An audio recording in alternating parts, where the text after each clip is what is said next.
안녕하세요. 평양정보통입니다. 북한의 여성 권력자로 김주애나 김여정 말고도 또 떠오르는 사람이 있습니다. 그건 바로 김정은의 가장 최측근 의전을 담당하는 현송월인데요. 김정은보다 7살이 많다고 알려진 그녀는 모란봉 악단 단장이었습니다. 김정은과는 유학생 시절부터 사랑했으며 진정한 김정은의 사랑은 그녀라는 이야기가 있습니다.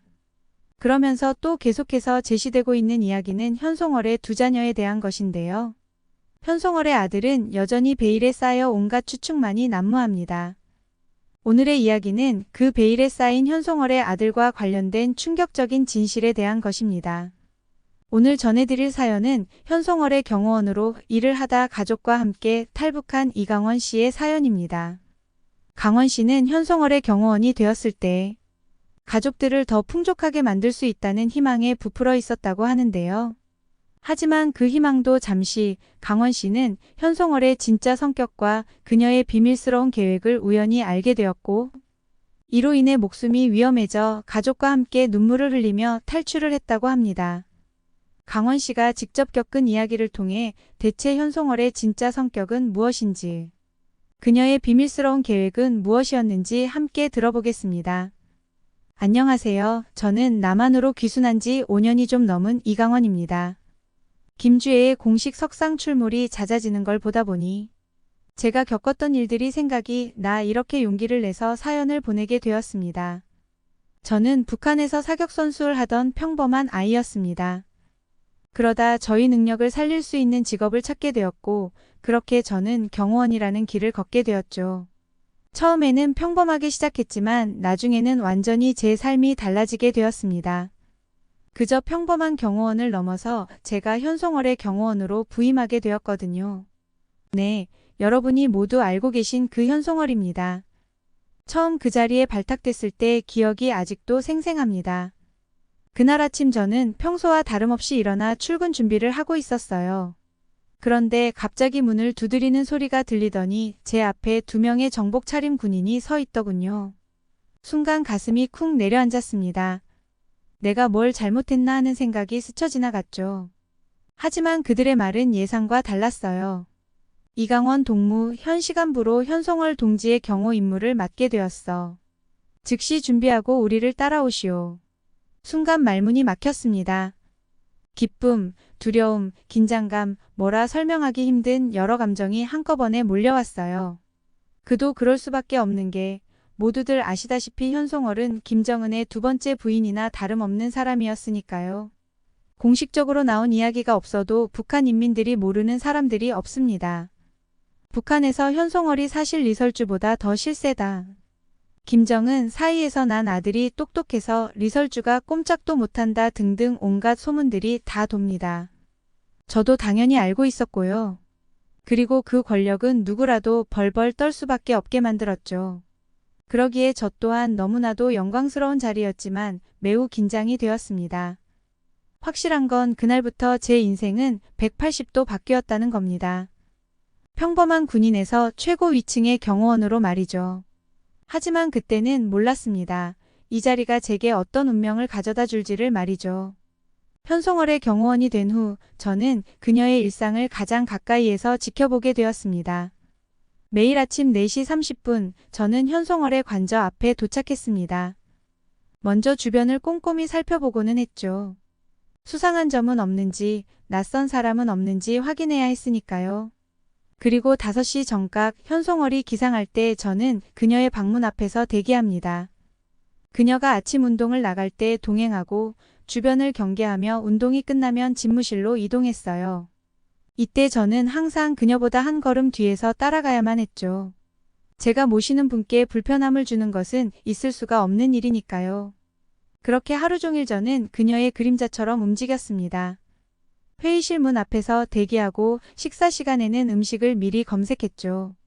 가끔 그녀가 비밀 회의를 할 때면 저는 방 밖에서 귀를 쫑긋 세울 수밖에 없었습니다. 위험한 상황이 생길까봐 항상 긴장하고 있어야 했습니다.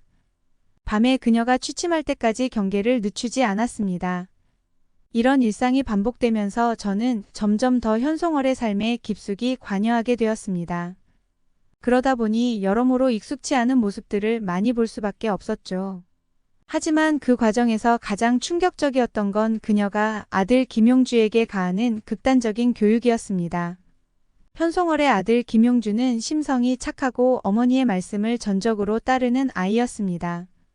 저를 볼 때마다 공손히 인사를 해주고 불편한 것은 없는지 물어봐주는 아이였죠. 하지만 현송월의 눈에는 그런 장점이 보이지 않는 듯 했습니다. 매일 아침 6시 용주의 하루가 시작됩니다. 창밖에 어둠이 아직 가시지 않은 시각 10살 남짓한 어린 소년이 벌떡 일어나 운동복을 입고 뛰쳐나가는 모습을 볼 때마다 가슴이 아팠습니다. 강원 동무, 오늘도 용주가 제 시간에 일어났습니까? 현송월의 날카로운 목소리가 들려왔습니다. 현송월의 일정이 있을 때마다 저는 김용주의 경호원으로 일했었어요. 그럴 때마다 저는 고개를 숙이며 대답합니다. 네, 동지 평소와 다름없이 6시 정각에 기상했습니다. 그럴 때마다 그녀의 입가에 만족스러운 미소가 번집니다. 김용주의 하루는 믿기 힘들 정도로 빡빡했습니다. 6시부터 8시까지는 체력 훈련, 어린 나이임에도 불구하고 10km. 달리기와 100개의 팔굽혀펴기, 200개의 윗몸 일으키기를 해내는 모습을 보면 안쓰럽기 그지 없었어요. 그 후 8시부터는 꼬박 10시간 동안 공부의 연속입니다. 주체사상, 세계 정세, 군사 전략, 과학, 수학.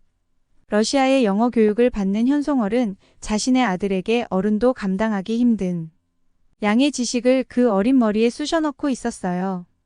특히 충격적인 건 실탄 사격 훈련이었습니다. 작은 손에 무거운 권총을 쥐어주고 관역을 맞추라고 강요하는 모습을 볼 때마다 눈을 감고 싶어질 정도였으니까요.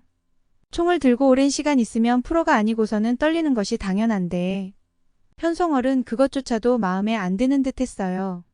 조금이라도 떨림이 보이면 호통을 치는 것이 일상이었고 넌 이 나라의 유일한 후계자야.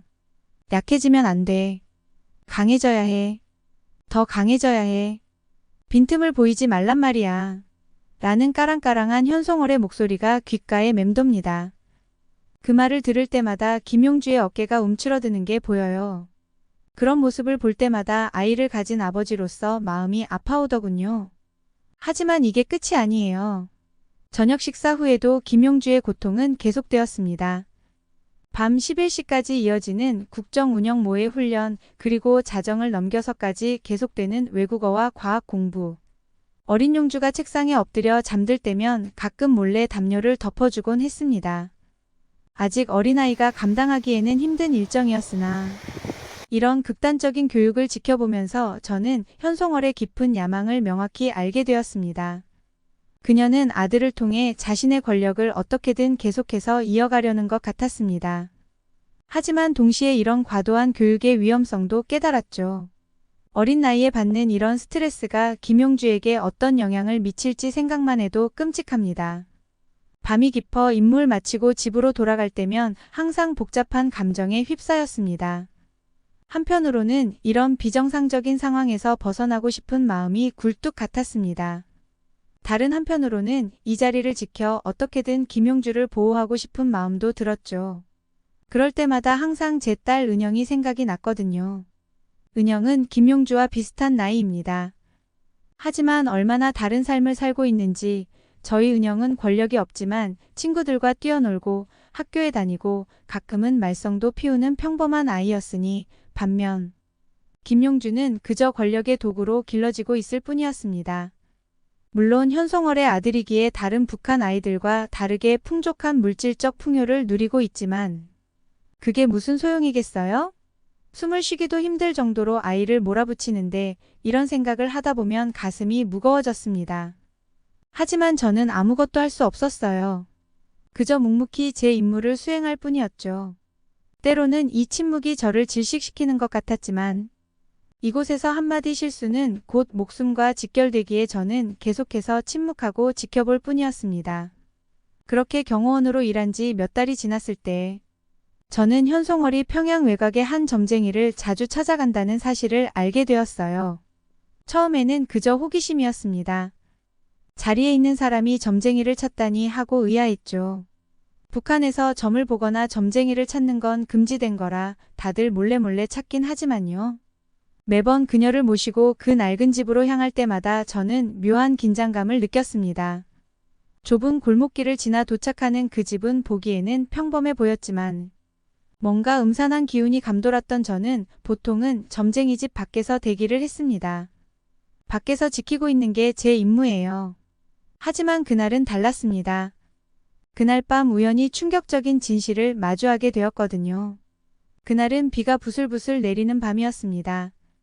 현송월이 점쟁이와 이야기를 나누는 동안 저는 처마 밑에서 비를 피하고 있었죠. 그때였어요. 갑자기 바람이 불더니 창문이 살짝 열리더군요. 그리고 그 틈으로 현송월과 점쟁이의 대화가 새어나왔습니다.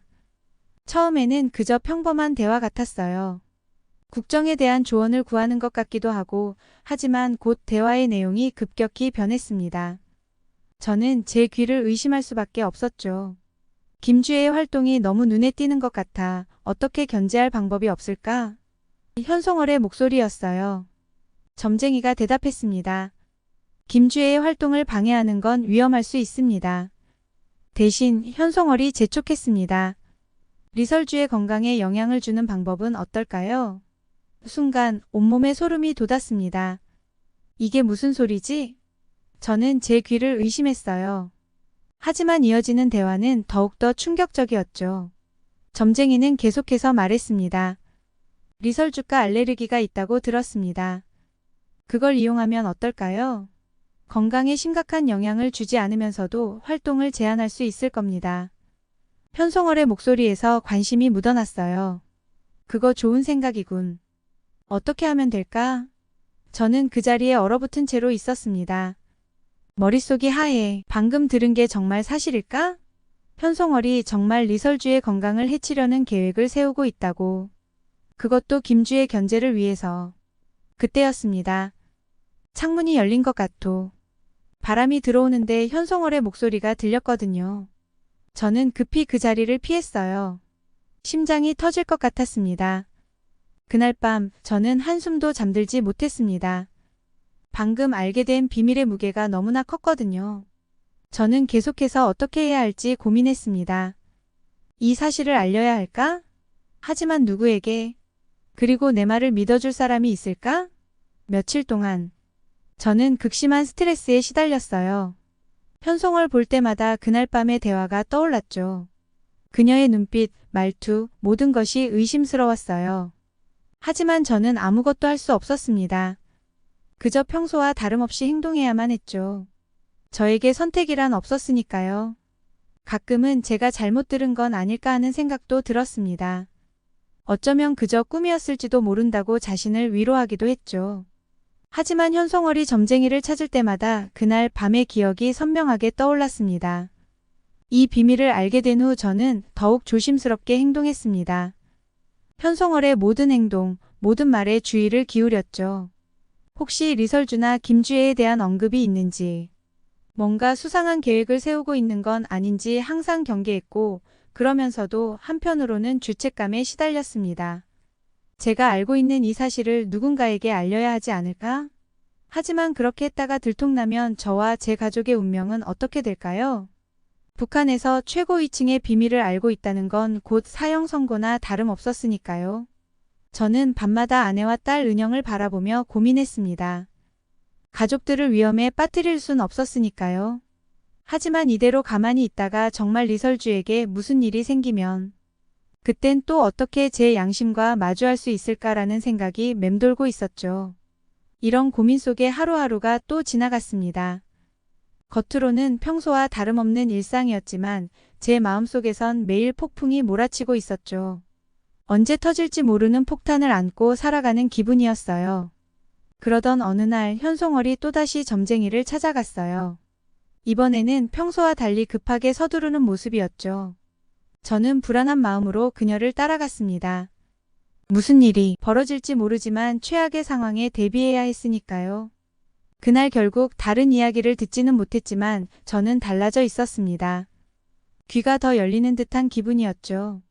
시간이 흐르면서 상황은 점점 더 긴장감이 맴돌았습니다.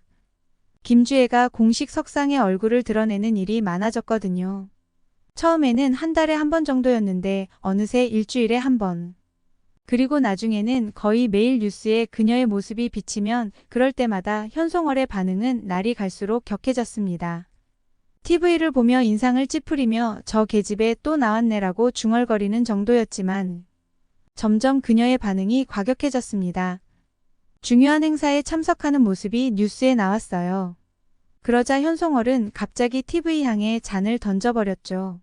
전현이 감히 어디서 주제넘게라고 고함을 치면서 말이에요.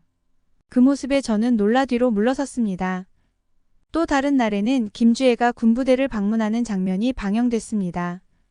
현송월은 그 자리에서 바로 측근들을 불러 모았죠. 저 계집이 어떻게 군부대에 가, 누가?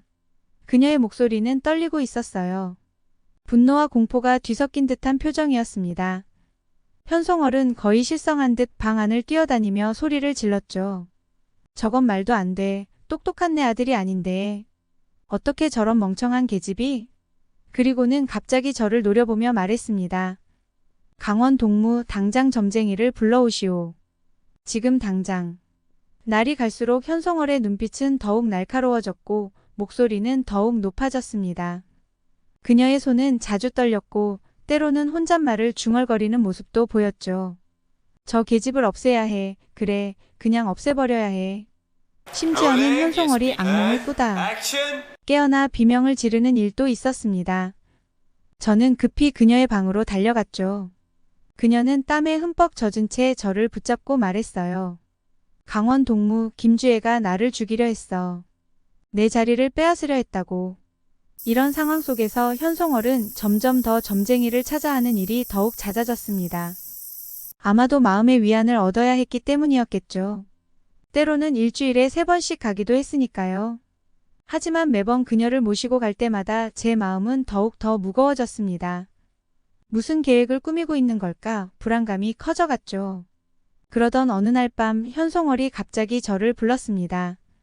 강원 동무 앞으로 모든 측근들을 24시간 감시하시고 의심스러운 점이 있으면 즉시 보고하고. 저는 고개를 숙이며 네, 명심하겠습니다. 라고 대답했지만 속으로는 섬뜩했습니다.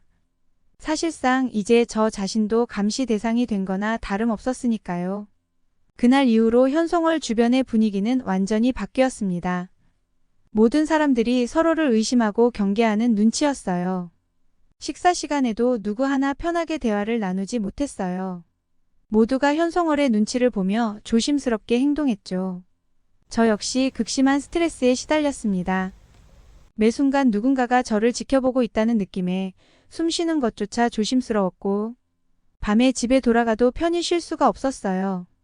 혹시 집에도 도청 장치가 설치되어 있는 건 아닐까 하는 생각에 아내와의 대화도 조심했고 그러던 어느 날 김주애가 중요 국가 행사에 참석한다는 소식이 들려왔습니다. 현송월의 얼굴이 일그러지는 걸 봤죠. 그리고 현송월은 즉시 측근들을 불러 모았습니다. 저는 회의실 문 앞에서 경계를 서고 있었는데 우연히 그들의 대화를 듣게 되었습니다. 김주애의 행사 동선을 방해해야 해. 어떻게든 그 자리에 서지 못하게 해. 현송월의 목소리였어요. 다른 측근이 대답했습니다. 그건 너무 위험하지 않을까요? 만약 들통나면. 걱정 마. 내가 다 계획했어요. 리설주, 그녀의 알러지를 이용할 거야. 리설주는 복숭아 알러지가 있어. 손수건에 복숭아즙을 묻혀 건네면 돼. 순간 온몸에 소름이 돋았습니다. 제가 우연히 들은 그 비밀이 현실이 되려는 순간이었죠. 머릿속이 하얘 있어요. 어떻게 해야 할까? 이대로 두면 정말 큰일이 날 것 같았어요. 그때였어요. 누구야? 현송월의 날카로운 목소리가 들렸어요. 문이 벌컥 열리더니 그녀와 측근들이 저를 노려보는 상황이 되고 말았죠. 순간 가슴이 철렁 내려앉는 것 같았습니다. 경비 중이었습니다. 저는 떨리는 목소리로 대답했습니다. 현송월이 저를 뚫어지게 쳐다봤어요. 들은 거 있어? 아닙니다. 저는 방금 도착했습니다. 저는 필사적으로 침착함을 유지하려 노력했죠. 그녀는 잠시 저를 쳐다보더니 그래, 계속 경계를 철저히 하시오라고 말했어요. 저는 안도의 한숨을 내쉬며 그 자리를 벗어났지만 등 뒤로 따가운 시선이 느껴졌습니다. 그날 밤 저는 한숨도 자지 못했어요. 제가 들은 내용이 사실이라면 이건 단순한 권력 다툼을 넘어선 거예요. 리설주의 생명이 위험할 수도 있었으니까요. 하지만 제가 무언가 행동을 취한다면 저와 제 가족의 목숨도 위험해질 수도 있었죠. 저는 이런 고민 속에서 며칠을 보냈어요. 매 순간이 지옥 같았죠. 누군가에게 이 사실을 알려야 할까? 하지만 누구를 믿을 수 있을까요? 북한에서 최고위층의 비밀을 알고 있다는 건 그 자체로 사형 선고나 다름없었으니까요. 결국 저는 극단적인 선택을 하기로 결심했습니다. 이대로 있다가는 제 양심이 저를 갉아먹을 것 같았거든요. 그리고 이미 의심을 산 이상 제 목숨과 가족의 안전 또한 보장이 되지 않았고요. 하지만 그 선택이 얼마나 위험한지 그리고 제 인생을 어떻게 바꿔놓을지 그때는 미처 알지 못했습니다. 그날 이후 저는 극심한 내적 갈등에 시달렸어요. 한편으로는 이 위험한 계획을 알리고 싶었지만 다른 한편으로는 두려움에 떨었죠. 내가 과연 이런 큰 결정을 내릴 자격이 있을까? 이런 생각이 끊임없이 제 머릿속을 맴돌았습니다. 밤마다 잠을 이루지 못하고 뒤척였어요. 가슴이 찢어지는 것 같았습니다. 저의 결정으로 인해 그들의 인생이 완전히 바뀌게 될 테니까요. 안전하고 편안한 삶을 버리고 미지의 위험 속으로 뛰어들게 만드는 거나 다름이 없었죠. 직장에서도 늘 긴장 상태였습니다. 현송을 볼 때마다 죄책감과 분노가 교차했고 그녀의 눈을 마주칠 때면 내가 알고 있다고 소리치고 싶은 충동을 겨우 참았어요. 이대로 가만히 있다면 난 공범이 되는 걸까? 이런 생각이 들 때면 괴로웠습니다. 하지만 동시에 내가 나서서 뭘 할 수 있을까라는 의문도 들었죠. 그러다 결정적인 순간이 다가왔습니다. 어느 날 밤 은영이 악몽을 꾸고 울면서 깨어났을 때였죠. 아이를 달래면서 문득 깨달았습니다. 이대로 있다간 언젠가 은영도 위험에 처할 수 있겠지. 그 순간 마음을 굳혔어요. 그래도 여전히 두려웠습니다. 탈북이 성공할 확률이 얼마나 될까? 실패하면 우리 가족은 어떻게 될까? 하지만 이미 알아버린 이상 이대로 있을 수는 없었습니다. 결국 그날 밤 떨리는 마음으로 아내에게 말을 꺼냈습니다. 여보, 우리 탈북해야 할 것 같아. 아내의 얼굴이 창백해졌다. 계획에 대해 설명했죠. 아내는 한동안 말을 잇지 못했습니다. 그리고 우리 둘 다 옆방에서 자고 있는 7살 딸 은영을 바라봤죠. 정말 그게 최선일까요? 아내가 떨리는 목소리로 물었어요. 저는 고개를 끄덕였습니다. 우리가 할 수 있는 유일한 선택이야. 준비는 서둘러야 했어요. 현송월의 의심을 사면 안 되니까요. 다행히 제가 경호원으로 일할 때 알게 된 믿을 만한 국경 경비대 출신 친구가 있었습니다. 저는 곧바로 그에게 연락해 도움을 요청했죠. 그는 처음에는 망설였지만 결국 우리를 돕기로 했습니다. 이틀 후 한밤중에 우리는 집을 떠났습니다. 짐은 최소한만 챙겼죠. 은영에게 다른 사람들 몰래 소풍 가는 거라고 말했어요. 그 어린아이가 이해할 리 없었겠지만 우리의 불안한 기색을 느꼈는지 조용히 따라왔어요. 국경으로 향하는 길은 숨막히는 긴장의 연속이었습니다. 가슴이 쿵쾅거렸죠. 제 친구의 도움으로 몇 군데를 무사히 통과할 수 있었어요. 하지만 마지막 검문소에서 문제가 생겼습니다. 이 시간에 어딜 가시나? 경비병이 의심스러운 눈초리로 물었어요. 순간 머리가 하얘졌지만 침착하게 대답했죠. 아, 처가에 급한 일이 생겨서요. 경비병은 잠시 우리를 쳐다보더니 잠깐만요 라며 어디론가 전화를 걸었습니다. 그때였어요. 멀리서 차 한 대가 빠른 속도로 다가오는 게 보였습니다. 직감적으로 뭔가 잘못됐다는 걸 느꼈죠. 여보, 뛰어. 저는 아내의 손을 잡고 은영을 안은 채 숲으로 뛰어들었습니다. 총성이 울리기 시작했습니다. 나뭇가지들이 머리 위로 부서져 내렸죠. 아내가 비명을 질렀고 은영이 울기 시작했어요. 하지만 멈출 수는 없었습니다. 숨이 턱까지 차오르고 다리가 후들거렸어요. 한참을 달린 후에야 강가에 도착했습니다. 뒤에서 추격하는 소리가 들렸죠. 여보, 어서 우리는 서둘러 미리 준비해둔 고무보트에 올랐습니다. 물살이 거세지만 저는 필사적으로 노를 저었지요. 강 중간쯤 왔을 때 또다시 총성이 울렸습니다. 물 위로 총알이 튀었어요. 아내가 은영을 꼭 껴안은 채 보트 바닥에 엎드렸어요. 팔이 천근만근 무거워졌지만 멈출 수는 없었죠. 마침내 우리는 강을 건너는데 성공할 수 있었습니다. 하지만 안도할 시간은 없었죠. 저희는 급히 숲속으로 뛰어들어 계속 달렸어요. 얼마나 달렸을까요? 결국 탈진한 채 쓰러졌습니다. 그제서야 실감이 났습니다. 우리가 정말 탈북에 성공했다는 게. 아내와 은영을 껴안고 울었어요. 공포, 안도, 불안, 희망, 복잡한 감정이 한꺼번에 몰려왔고, 하지만 이게 끝이 아니었어요. 이제부터가 진짜 시작이었죠. 우리는 숨을 고르고 다시 일어났어요. 아직 안전하지 않았으니까요. 중국에서 한국까지 가는 길도 험난할 거라는 걸 알고 있었어요. 그래도 이제 희망이 생겼어요. 자유를 향한 새로운 삶을 향한 첫걸음을 내디딘 거니까요. 그리고 무엇보다 현송월의 위험한 계획을 세상에 알릴 수 있는 기회를 얻은 거예요. 은영의 작은 손을 잡고 아내와 함께 걸으면서 저는 다짐했어요. 이제 우리는 새로운 삶을 살 거야. 그리고 북한에 남아있는 사람들을 위해서라도 반드시 진실을 알려야 해. 앞으로의 여정이 어떨지, 어떤 어려움이 기다리고 있을지 알 수 없었지만 우리 가족은 서로를 의지하며 한 걸음 한 걸음 나아갔습니다. 중국에서의 여정은 험난했고 매 순간이 위험의 연속이었죠. 브로커의 도움을 받아 숨어 지내며 이동했지만 항상 불안에 떨어야 했어요. 은영이 울음을 참는 모습을 볼 때마다 가슴이 아팠죠. 그렇게 몇 주를 보내고 마침내 우리는 한국 대사관에 도착할 수 있었어요. 대사관 문을 들어서는 순간 그제서야 안도의 한숨을 내쉴 수 있었죠. 여보, 우리 해냈어요. 아내의 눈에 눈물이 고였고 저도 참았던 눈물을 쏟아냈죠. 은영은 우리를 번갈아 보며 어리둥절해했어요. 아빠, 엄마 왜 울어?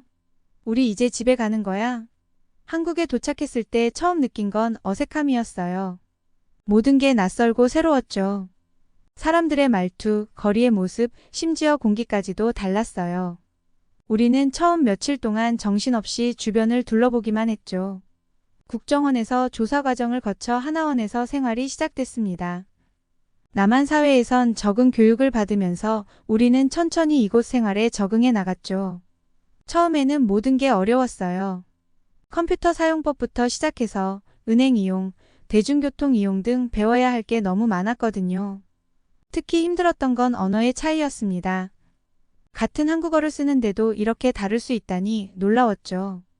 영어나 외래어가 섞인 말을 들으면 당황스러웠어요. 아내는 장을 보러 갔다가 울면서 돌아온 적도 있었죠. 여보, 나 아무것도 모르겠어. 사람들이 뭐라고 하는지 하나도 못 알아듣겠어. 하지만 저희와 달리 은영은 남한 생활에 빨리 적응해 나갔습니다. 어린이집에 다니기 시작하면서 금세 친구들을 사귀고 남한 말투를 익혀갔죠. 가끔은 은영이 우리에게 아빠, 엄마 이렇게 말하는 거야 라고 가르쳐 주기도 했어요. 그럴 때마다 웃음이 나면서도 한편으론 마음이 아팠죠. 처음 일자리를 구하는 것도 쉽지 않았습니다. 북한에서의 경력이 여기선 아무 소용이 없었거든요. 결국 저는 작은 공장에서 일하기 시작했어요.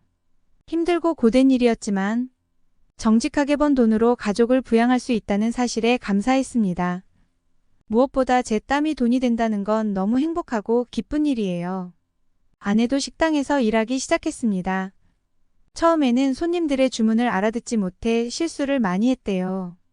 하지만 점차 익숙해져 갔고 동료들과도 친해지기 시작했죠. 우리 가족의 생활이 조금씩 안정되어 갈 때쯤 저는 결심했습니다. 현송월의 계획 그리고 북한의 실상을 세상에 알려야겠다고 말이에요. 처음에는 누구에게 어떻게 말해야 할지 몰라 망설였지만 결국 한 작가와 언론사에 연락을 취했죠. 인터뷰 당일 저는 무척 긴장했어요. 제 이야기를 믿어줄까? 혹시 이로 인해 북에 있는 가족들에게 해가 가지는 않을까? 그래도 용기를 내어 모든 것을 털어놨어요. 현송월의 계획, 김용주에 대한 극단적인 교육, 그리고 제가 목격한 북한의 실상들을 제가 비밀리에 털어놓은 이 이야기들이 세상에 퍼질 때 얼마나 저는 후회하지 않을까요? 진실을 알리는 것, 그것이 제가 할 수 있는 최선이라고 믿었으니까요. 북에 남아있는 사람들, 특히 김용주 같은 아이들을 위해서라도 꼭 필요한 일이었습니다. 지금 우리 가족은 작지만 행복한 삶을 살아가고 있어요. 여전히 어려움은 있지만 함께 극복해 나가고 있죠. 은영은 학교에 다니며 즐겁게 지내고 있고 저와 아내도 각자의 일에 적응해 가고 있어요. 가끔 북한에서의 삶을 떠올릴 때면 아직도 가슴이 뛰곤 합니다. 하지만 이제는 두려움 때문이 아니라 우리가 얼마나 큰 용기를 냈는지를 생각하면 뿌듯해져요. 자유를 찾아온 우리의 여정, 그리고 새로운 삶을 시작한 이야기가 다른 이들에게 희망이 되길 바라요. 언젠가 북한에도 변화의 바람이 불어 모든 사람이 자유롭고 행복하게 살 수 있는 날이 오길 간절히 소망합니다. 이제 우리 가족은 새로운 꿈을 꾸고 있어요. 은영이 자유롭게 자신의 꿈을 키워나갈 수 있는 것만으로도 너무나 감사해요. 앞으로 어떤 일들이 우리를 기다리고 있을지 모르지만 우리는 함께라면 어떤 어려움도 이겨낼 수 있다고 믿어요. 이것으로 우리 가족의 이야기를 마칠게요.